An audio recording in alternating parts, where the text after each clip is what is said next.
Pada malam hari ini saya ingin mengucapkan beribu-ribu terima kasih, bahkan berjuta-juta terima kasih atas ketegasannya Ketua PBNU kita. Nah, beliau ini namanya Kiai Haji Yahya Tsaquf ya. Kenapa kita katakan terima kasih, syukran jazilan? Karena beliau sudah berani berstatement, bahkan bukan hanya statement, tapi beliau juga memerintahkan apa yang diperintahkan oleh Ketua PBNU Pusat, yakni usut tuntas pembelokan sejarah berdirinya Nahdlatul Ulama. Bahkan beliau menyampaikan kalau ada buku-buku yang diterbitkan kemudian di dalamnya ada narasi-narasi penyimpangan dari pada berdirinya NU 1926, maka buku tersebut harus segera ditarik, baik itu yang ada di lembaga formal ataupun di lembaga non formal. Sebenarnya Pak, kalau mau jujur, Gus Yahya ini sudah tahu pelakunya siapa, tahu. Cuma kan orang NU begitu, sadar pora onogo. Dengan bahasa seperti itu, dengan bahasa satire, bahasa sarkasnya beliau harusnya menyadari, oh iya ya, saya ini sudah membuat buku NU yang di dalamnya menjelaskan narasi bahwa NU berdiri tahun 1926 ini tiada lain tiada bukan berdasarkan dari restunya 4 Habib. Kan begitu, bahkan ditulis, dan ini sudah berkeliaran, bila perlu di websitenya tutup. Kan begitu, kita berani mengatakan demikian, ngapunten, mohon maaf, ini berdasarkan sejarah yang asli yang disampaikan oleh Dzurriyyah Mu'assis 26, diantaranya adalah Gus Asrur. Beliau mengatakan tidak ada habaib yang memberikan restu, atau mungkin para ulama kita Mu'assis 26 ini kemudian matur dulu minta izin, emangnya lu siapa ya? Kan begitu.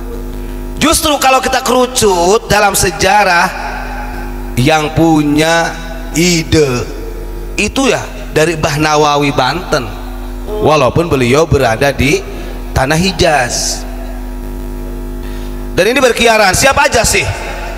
Katanya Mbah Hasyim Asy'ari itu meminta izin kepada 4 Habib untuk mendirikan Nahdlatul Ulama.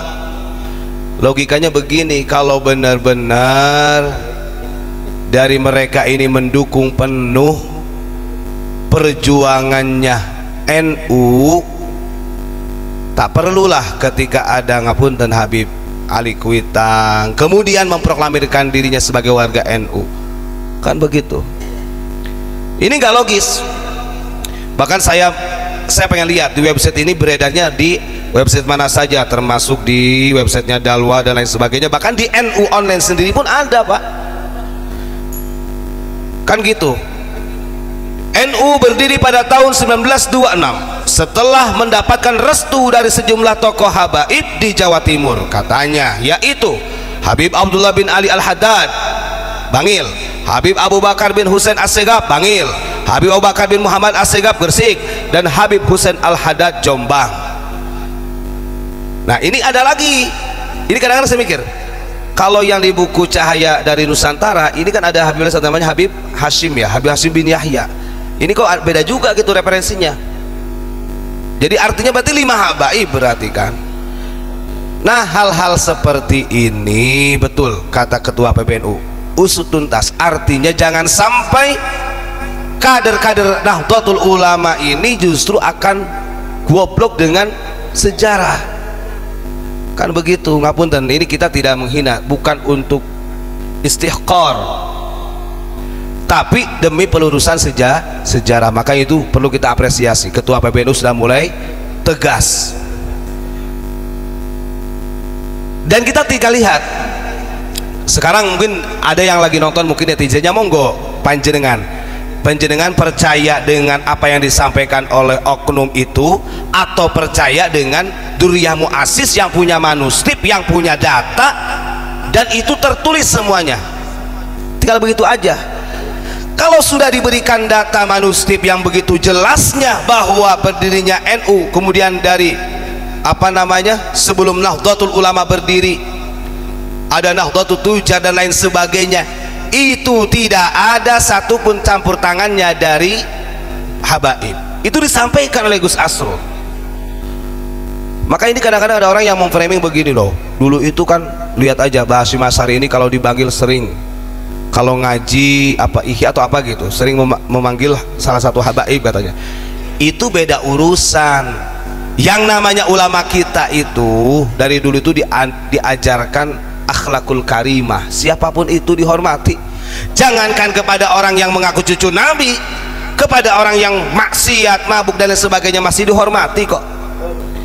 Ini kepribadian perangaiannya ulama-ulama kita kan begitu. Maka Masya Allah ini ketika Gus Yahya di sidang plenonya, bahkan ketika konferensi pers juga beliau menyampaikan, pokoknya saya meminta kepada lembaga ma'arif, lembaga-lembaga NU, RMI dan lain sebagainya, kalau ada buku-buku yang menyimpang narasinya dari sejarah keasliannya NU, cabut dari peredaran. Bahkan beliau juga sampai usut tuntas siapa pelakunya tuh, otaknya siapa. Nah, itu kan Masya Allah nih, kita perlu angkat jempol. Kalau saya punya jempol 100, tetap angkat jempol 100. Masya Allah. Nah ini Alhamdulillah, ini mulai cemerlang nih. Artinya wabah-wabah ini harus dihilangkan memang ya, dari pelaku, dari oknum-oknum yang suka senangnya itu merubah sejarah NU, kemerdekaan, terus kemudian apalagi Toriko, apalagi ya, banyak soalnya, apa saking banyaknya ini.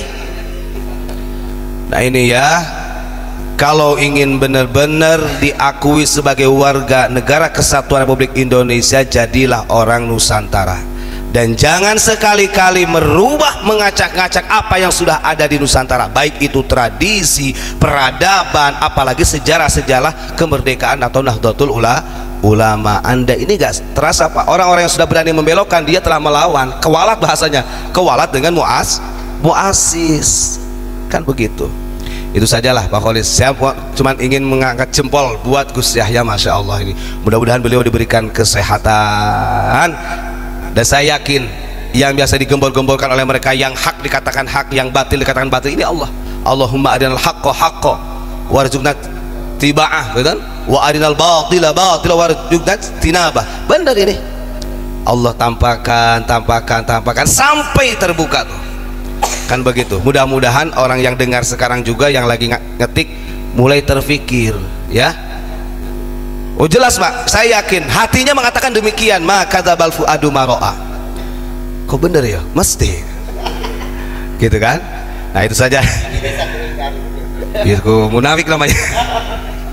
Lain di mulut, lain di hati ya, munafik ya. Masya Allah, mudah-mudahan ya kita doakan. Dan juga orang-orang yang sudah berani merubah sejarah, kita doakan Allah berikan kewarasan ya, biar waras maksudnya. Kalau masih pancet, gak gelem ngakoni, gak mau mengklarifikasi, berarti gak waras. Patut kita doakan mudah-mudahan diberikan kewarasan.